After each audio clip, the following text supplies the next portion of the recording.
Hello, friends. This is Dave Hurwitz, executive editor at ClassicsToday.com, here with Smart Programming Concepts, discs which are more than the sum of their parts. Excellent performances, but excellent programming that really gives us something meaningful and special. And, I might add, stuff that you probably would never find in the concert hall, at least not programmed the same way to give you the same musical experience, which sort of justifies home recording and the home experience of listening as a uniquely valid enterprise all by itself. And the disc we have here is on Chandos, usually a very smart label, featuring Charles Mackerras, certainly an incredibly smart conductor.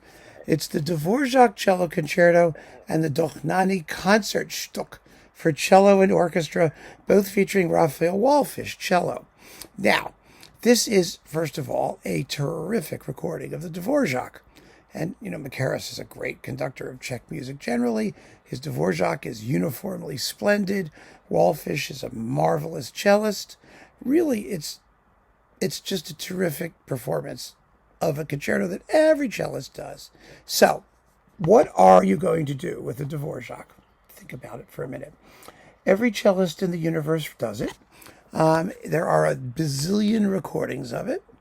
The couplings are problematic. Why are they problematic? Because A, it's a 40-minute long concerto. You can leave it by itself, but it's a little bit short for a CD. It really is.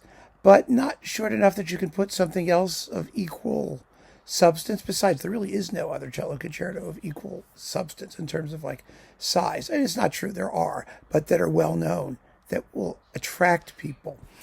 So that's number one. Number two, the couplings are usually Dvořák's other works for cello. There's just a couple of them. There's like a rondo and Silent Woods or whatever. That's it. So it only adds maybe 10 minutes or something to the playing time. Not terribly satisfying. But if you want to have another concerto, first of all, it's going to be inevitably dwarfed by the magnificence of the Dvořák. And there just aren't that many good cello concertos. Just not that many that would fit. There's Elgar's, which somehow I don't think would sound very good along with the Dvořák. It's such a different work in terms of its emotional qualities. The Shostakovich, Walton, those people, they're terrific, but they don't go really with Dvořák.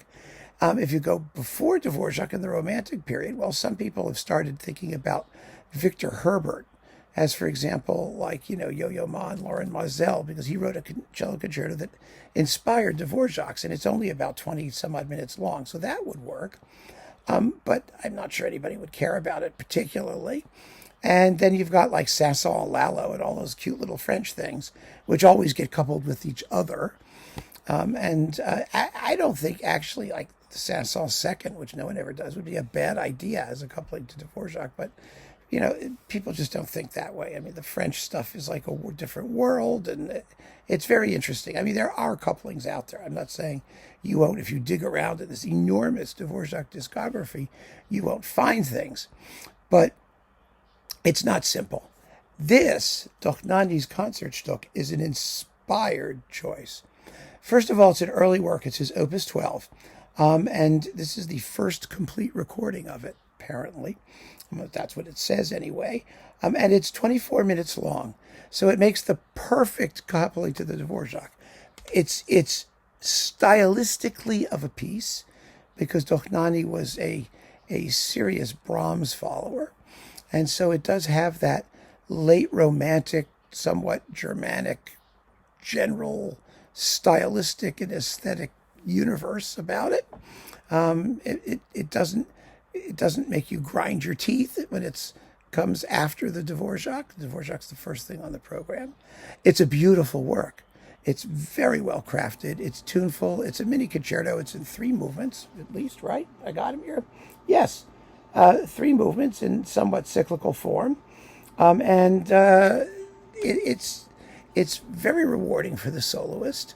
It deserves to be well known. It deserves to be played. It's also impossible to couple with anything because, first of all, it's not technically a concerto. It's a Konzertstück. a little concerto, a lighter work. That's the first problem it has, so no one's ever going to touch it. And it's 24 minutes long. It's not really long enough to get its own solo billing, pardon me, but it fills up a disc with the Dvořák Concerto fabulously and introduces us to a really, really well-made work by a very, very fine composer who most people will only know from his variations on a nursery tune for piano and orchestra. So it checks all the boxes of smart couplings. It's compatible with the main work. It's worth hearing on its own. It adds to our knowledge of a composer who we ought to get to know better because he wrote lots of really, really good music.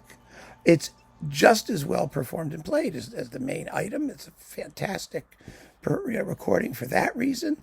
It just has everything that you want in a smartly made, intelligent, and brilliantly performed disc as a whole. So there you have it, my friends. Keep on listening. Thanks for joining me, and take care.